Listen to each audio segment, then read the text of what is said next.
ये कहानी कागज के खिलौने बनाकर बेचने वाली गरीब रानो चिड़िया की है। रानो चिड़िया अपने पति टुन्नू चिढ़ा और बेटी गुड़िया चिड़िया के साथ ढोलकपुर जंगल में रहती थी। वो रंग बिरंगे कागज से तरह तरह के खिलौने बनाकर जंगल के बाजार में बेचती थी।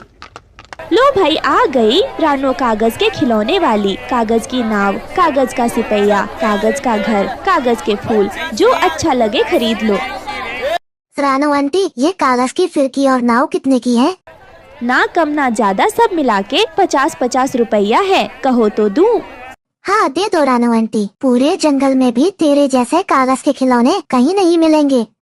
रानो चिड़िया ऐसे सुंदर खिलौने बनाती थी कि देखने वालों की नजर उन पर से हटने का नाम ही नहीं लेती थी और इसीलिए उसके खिलौने हाथों हाथ बिक जाते थे। एक दिन रानो चिड़िया जंगल के बाजार में खिलौने बेच रही थी। तभी दो दुष्ट काले बादल वहाँ पर आते हैं। ए चिड़िया, तुझे कितनी बार बोला है कि यहाँ पर अपने ये कागज के खिलौने मत बेचा कर, पर तू है कि मानती ही नहीं है। तेरी वजह से पता है हमें कितनी परेशानी झेलनी पड़ रही है। हम जब भी यहाँ बारिश करने आते हैं तो तू कोई न कोई बहाना करके हमें टाल देती है, लेकिन अब और नहीं।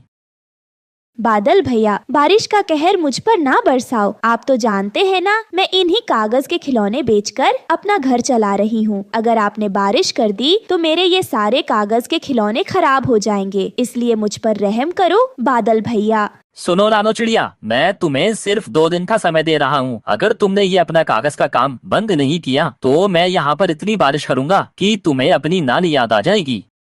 बादल भैया, वैसे भी इस जंगल में बारिश की अभी कोई जरूरत नहीं है, फिर भी आप अपनी खुशी के लिए यहाँ बरसना चाहते हो, ये बिल्कुल गलत है।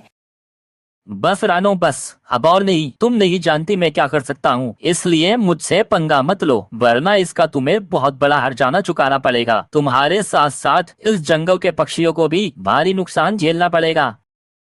ये सब बातें बंटी कबूतर सुन लेता है और कालू सेठ के घर जाकर उसे सारी बात बताता है।